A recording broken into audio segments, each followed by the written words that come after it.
नमस्कार दोस्तों, आप देख रहे हैं एक्सपर्ट ज्ञान यूट्यूब चैनल। तो दोस्तों आज हम इस वीडियो में बात करने वाले हैं कंप्यूटर रैम के बारे में, यानी कि कंप्यूटर में रैम का क्या काम होता है और आपके कंप्यूटर में क्यों लगाई जाती है और आपको कौन सी रैम लगवानी चाहिए जो आपके बजट के हिसाब से आपके लिए बेस्ट हो। वो सारी बातें हम आज इस वीडियो में करने वाले हैं। तो वीडियो स्टार्ट करने से पहले आपसे गुजारिश है, चैनल पर नया तो प्लीज़ सब्सक्राइब कर लीजिए। और चलिए अपने वीडियो को करते हैं स्टार्ट। दोस्तों सबसे पहले मैं आपको बता दूं कि रैम का जो काम होता है वो रैंडम एक्सेस मेमोरी, यानी कि इसका पूरा नाम है। और इसके नाम से ही पता चलता है कि इसका काम भी क्या है। कोई भी चीज़ कंप्यूटर में होती है उसके नाम से ही आपको पता चल जाता है कि इसका काम क्या है। जैसे प्रोसेसर है, उसका काम है प्रोसेसिंग करना, और उसके बारे में भी हम डेडिकेट वीडियो लेकर आने वाले हैं। सभी कंप्यूटर के जितने भी पार्ट्स होते हैं उसके बारे में हम ये बेसिक सीरीज अपने स्टार्ट की अभी चैनल पर। तो सारी चीज़ें कवर अप करेंगे, टाइम लगेगा थोड़ा सा, और आपको अच्छी नॉलेज हम देते रहेंगे।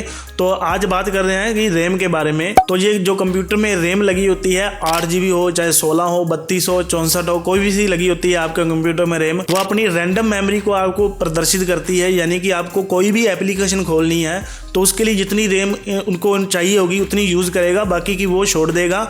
जो दूसरी एप्लीकेशन खोलोगे तो उसके लिए जो भी उसको रिक्वायरमेंट होगी रैम की वो यूज करेगा, और बाकी तीसरी एप्लीकेशन खोल पाओगे।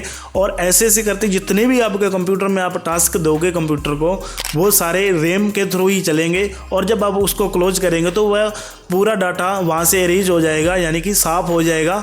और रैम अपने आप को बहुत बार फॉर्मेट करती है कंप्यूटर में। जब हम टास्क देते हैं तो वो यूज हो जाती है, जब हम टास्क हटाते हैं तो वो डाटा वहाँ से गायब कर देती है, यानी कि फॉर्मेट हो जाती है। तो यही रैम का काम होता है कंप्यूटर में, किसी भी चीज़ को खोलने के लिए तो वो रैम काम करती है। तो ये तो बात होगी रैम के बारे में कि रैम का काम क्या है।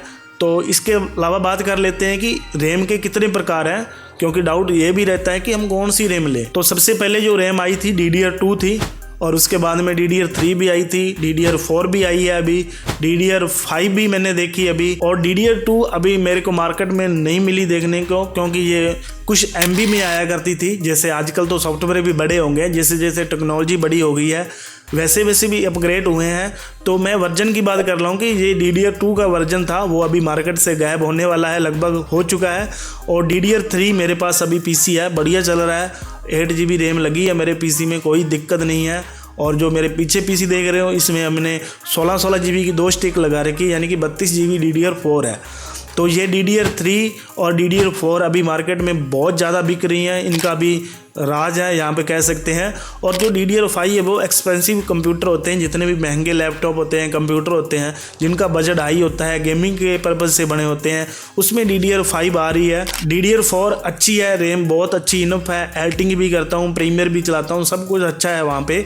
तो इसमें कोई भी दिक्कत वाली बात नहीं है। तो ये तो हो गए रैम के वर्जन जो अभी DDR3 और DDR4 चल रहे हैं। ये आपको दिमाग में बैठा लेना है, जो भी कंप्यूटर तैयार करवाना है आपको DDR3 या DDR4। बजट कम है तो DDR3, अगर हाई है तो DDR4। DDR5 पर अभी अपग्रेड होने का टाइम नहीं है, क्योंकि अभी ये कॉस्टली है इनका। जैसे जैसे टाइम आता जाएगा वैसे वैसे इसका रेट भी कम हो जाता है। तो इसके आगे बात कर लेते हैं कि आपके लिए इन्फो कौन सी रैम रहेगी। तो दोस्तों मेरा दोस्त एक ऐसे भी बोल रहा था कि मैं 10,000 का PC तैयार करवाऊंगा और उसमें 32 GB की रैम डलवाऊंगा, और मेरे सारे एडिटिंग के जो मेरे गेमिंग सॉफ्टवेयर है वो सारे चल जाएंगे। आपकी जितनी मदरबोर्ड की कैपेसिटी होगी, जितने वो मेगाहर्ट्ज पर काम करेगा, उतनी मेगाहर्ट्ज की आप रैम वहाँ पे इंस्टॉल कर सकते हैं। अगर आपके पास 2 स्लॉट है तो आप उसमें 8 GB की 8 से ज़्यादा 32 GB की आप नहीं लगा सकते, क्योंकि ऐसा लगाने पर आपका PC लैग करने लग जाएगा और आपकी परफॉर्मेंस उससे कम हो जाएगी, 4 GB से भी कम हो जाएगी अगर आप 32 इंस्टॉल करवाते हो तो ये सीन है।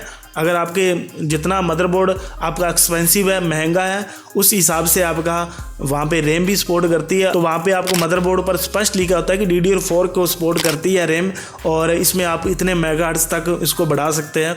तो वहाँ पे आप 32 GB पर 64 पर जा सकते हैं, जो कि एडिटिंग के लिए भी अच्छी है और सब काम के लिए, गेमिंग के लिए अच्छी है। तो यहाँ तक वीडियो आपने देख ली। यहाँ पे मैं आपको एक्सपीरियंस के हिसाब से अपने बताऊँगा। कोई भी आपका PC वर्जन है, DDR2 है, 3 है, 4 है या 5 है, तो आपको अगर आपके पास 3 स्लॉट है तो आप उसमें सेम रैम और सेम मेगाहर्ट्ज पर लगाएं, क्योंकि आपके पास 2 स्लॉट हैं तो वहाँ पे 8-8 GB इंस्टॉल करनी है तो 8-8 ही करें।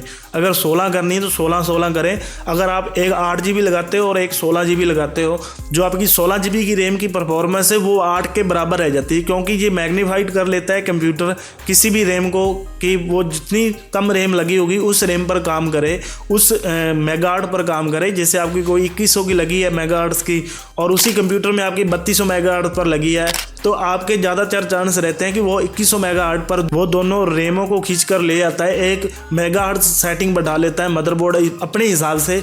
तो ये मेरा एक पर्सनल एक्सपीरियंस है, वो आपके साथ मैंने शेयर कर दिया। तो दोस्तों अगर वीडियो अच्छी लगे हो तो अपने दोस्तों के साथ शेयर करें, लाइक करें, चैनल पर नए हैं तो सब्सक्राइब करें।